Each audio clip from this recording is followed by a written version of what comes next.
बच्चों, मैं सचिन कुमार शर्मा, आपका गणित अध्यापक।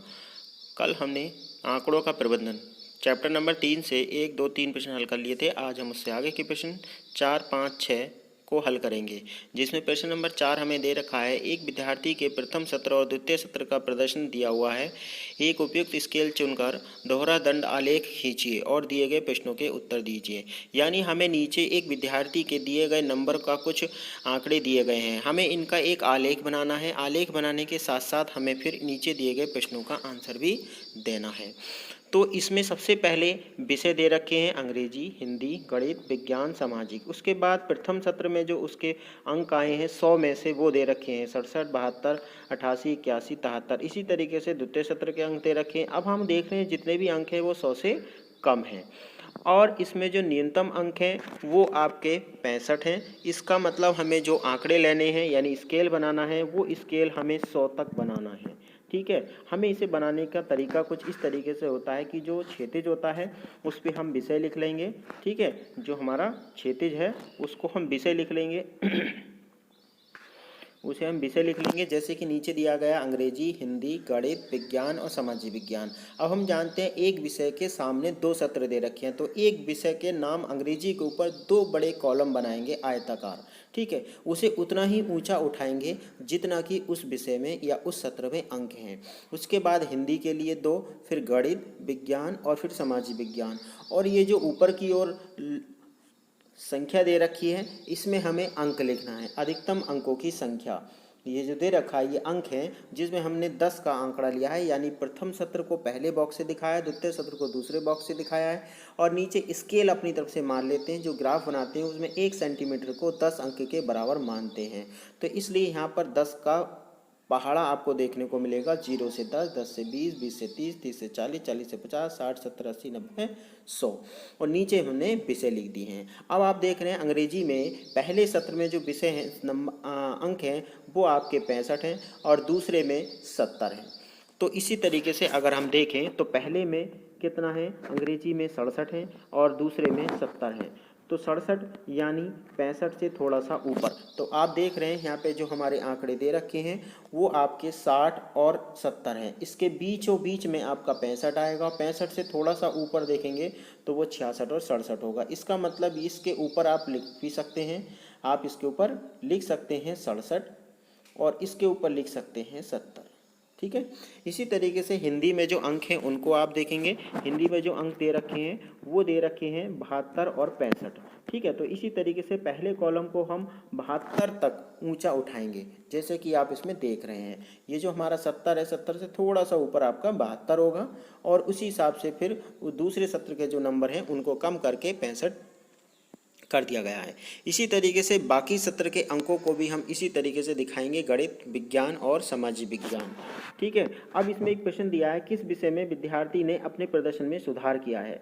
सुधार का मतलब किस में अंकों को बढ़ोतरी मिली है। देखिए पहले में 67 से 70 हो गया है यानी बढ़ गया है, 72 से 65 हो गया कम हो गया, 88 से 95 हो गया बढ़ गया है, 81 से 85 हो गया ये भी बढ़ गया है, 73 से 72 हो गया ये भी बढ़ गया। लेकिन सबसे अधिक सुधार आपको मिल रहा है गणित में, जिसमें 88 से 95 है। एक तरीका ये भी होता है कि यहाँ पर जो कॉलम दिए गए हैं उसमें सबसे ज़्यादा अंतर किस में है ये आप देख सकते हैं।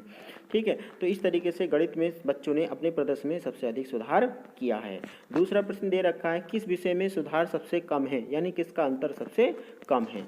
तो इसमें ग्राफ देखकर भी आप बता सकते हैं सामाजिक विज्ञान में सुधार सबसे कम है। ठीक है, उसी तरीके से फिर दे रखा है कि क्या किसी विषय में प्रदर्शन नीचे भी गिरा है। हाँ, जिसमें ग्राफ आपको दिखाई दे रहा है पहले से दूसरा नीचे की ओर जा रहा है वो है आपका दूसरा यानी हिंदी में।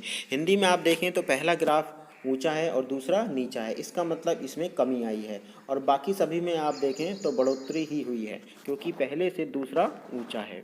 ठीक है, चलिए प्रश्न नंबर 4 के बाद प्रश्न नंबर 5 पर आते हैं। प्रश्न नंबर 5 में भी हमें इसी तरीके से करना है।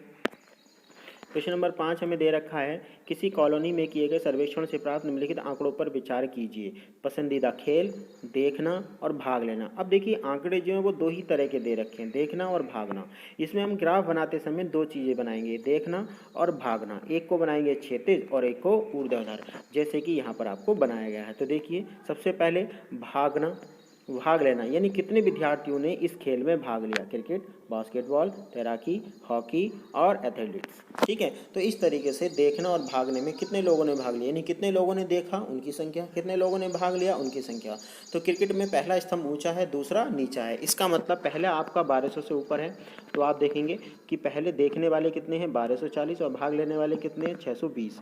अब यहाँ पर लिखा नहीं है, लेकिन जब आप इसे कॉपी में बनाएंगे तो 640 और 1220 इसके ऊपर लिख देंगे। ठीक है, 1240 और 620, यानी आप क्या करेंगे, ये जो ग्राफ आप बनाएंगे इसे हम 1240 तक ऊंचा उठाएंगे और इसके ऊपर लिख देंगे 1240 और इसके ऊपर लिख देंगे 620। ठीक है, इससे आपको पता रहेगा कौन से आंकड़े कितने हैं। इसी तरीके से बाकी सभी ग्राफ पर भी इनके आंकड़े आप लिख लेंगे। ठीक है, ये मैं आपको भेज दूंगा, इसको देखकर आप इसे बना लेंगे। फिर प्रश्न दे रखा है, एक उपयुक्त स्केल चुनकर दोहरा दंड आलेख खींचे, इस दंड के आलेख से आप क्या निष्कर्ष निकालते हैं? कौन सा खेल सबसे अधिक लोकप्रिय है, यानी सबसे अधिक किस खेल को देखा, तो वह है क्रिकेट को। अधिक व्यक्ति क्रिकेट को चुनते हैं तथा कम खेलकूद को चुनते हैं। यहाँ पर सबसे कम जो है वो खेलकूद में है और कम खेलकूद को चुनते हैं। किसमें? क्रिकेट, यानी देखते ज़्यादा हैं, खेलते कम है। क्रिकेट सबसे अधिक लोकप्रिय है क्योंकि क्रिकेट का जो स्तंभ है वो सबसे ऊंचा है। भाग लेने से देखना अधिक पसंद किया जाता है। यहाँ पर आपको खेलों का देखना अधिक ऊंचा स्तंभ दिखाई दे रहा है सभी का। क्रिकेट में भी देखने वालों की संख्या ज़्यादा है, बास्केटबॉल में भी, ठीक है, तैराकी में भी, हॉकी में भी और एथलेटिक्स में। इसका मतलब देखने वालों की संख्या ज़्यादा है, खेलने वालों की संख्या कम है। प्रश्न नंबर 5 के बाद आते हैं प्रश्न नंबर 6 पर। इस अध्याय के प्रारंभ में दिए हुए विभिन्न नगरों के न्यूनतम अधिकतम तापमानों के आंकड़े को लीजिए। ठीक है, यानी इस अध्याय के प्रारंभ में हमें कुछ आंकड़े दिए गए थे, उन्हीं के अनुसार हमने यहाँ पर एक ग्राफ बनाया है। इस ग्राफ को आप अपनी कॉपी में बना लेंगे। अहमदाबाद, अमृतसर, बंगलौर, चेन्नई, दिल्ली, जयपुर, जम्मू और मुंबई, इसमें जो है अधिकतम और न्यूनतम तापमान दिए गए हैं। अधिकतम हमेशा ऊंचा ही होगा, न्यूनतम जो होगा वो हमेशा नीचे ही दिखाया जाएगा, यानी कम ही होगा।